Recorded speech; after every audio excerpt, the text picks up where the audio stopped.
नमस्कार, आप देख रहे हैं युग चरण और मैं हूं आपके साथ खुशबू सिंह। आइए नजर डालते हैं देश और विदेश से जुड़ी कुछ बड़ी खबरों पर। अमेरिका में रिपब्लिकन पार्टी की तरफ से राष्ट्रपति पद के उम्मीदवार डोनाल्ड ट्रंप ने चुनावी रैली में अमेरिका को चेतावनी दी है।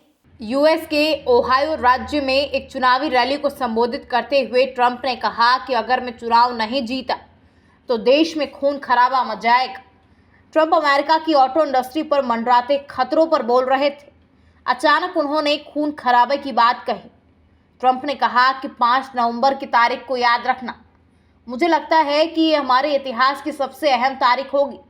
अमेरिकी मीडिया हाउस के मुताबिक ट्रंप ने 90 मिनट के भाषण में शरणार्थियों के बारे में कहा कि वो इंसान नहीं है। ट्रंप ने उन लोगों की तारीफ की जिन्होंने 2020 में राष्ट्रपति चुनाव के नतीजे मानने से इनकार कर दिया और 6 जनवरी 2021 को संसद पर हमला कर दिया था। उन्होंने दावा किया कि 2020 का चुनाव उनसे चुराया गया था। चित्तौड़गढ़ सीट पर विधानसभा चुनाव 2023 में कांग्रेस भाजपा को हराकर जीत हासिल करने वाले निर्दलीय विधायक चंद्रभान सिंह आक्या लौट आए हैं। लोकसभा चुनाव की तारीखों की घोषणा के तुरंत बाद शनिवार देर रात चंद्रभान सिंह आक्या ने मुख्यमंत्री भजनलाल शर्मा व पार्टी प्रदेश अध्यक्ष सीपी जोशी से मुलाकात की और भाजपा को बिना शर्त समर्थन की घोषणा की है।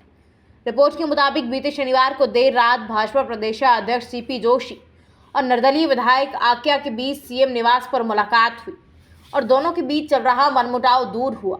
हालांकि 6 दिन पहले आक्या ने निर्दलीय लोकसभा चुनाव लड़ने का बयान दिया था, लेकिन अब उन्होंने बिना शर्त भाजपा को समर्थन दिया है।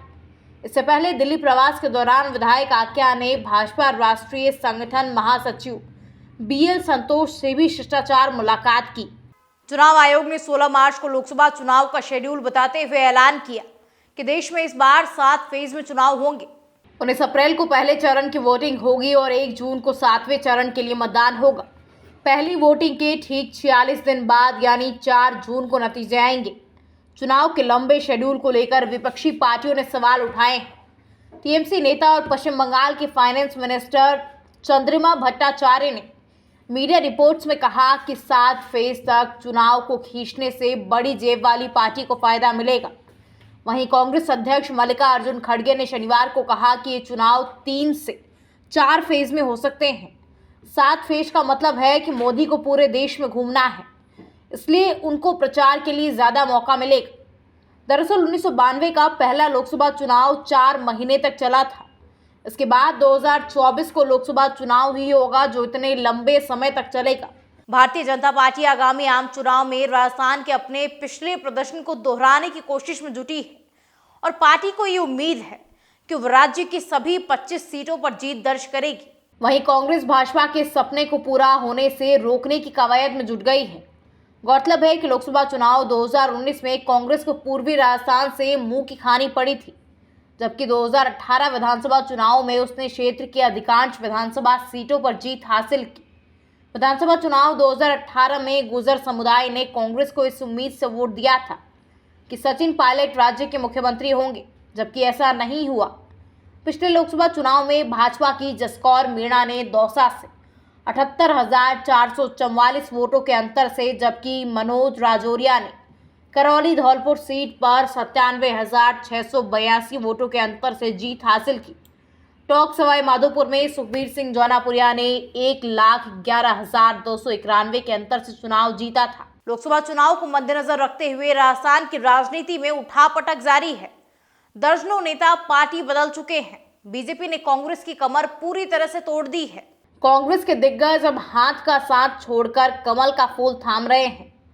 इस बीच शिव विधानसभा क्षेत्र से निर्दलीय विधायक रविंद्र सिंह भाटी का बयान चर्चा में बना हुआ है। रविंद्र सिंह भाटी विधानसभा चुनाव के दौरान बीजेपी से बगावत कर शिव विधानसभा से विधायक बने थे। लोकसभा चुनाव के ऐलान से ही चर्चा तेज हो गई है कि रविंद्र सिंह भाटी एमपी का चुनाव लड़ सकते हैं। दरअसल ईश आराधना यात्रा के दौरान रविंद्र सिंह भाटी ने शिव क्षेत्र में अपना दमखम दिखाना शुरू कर दिया है।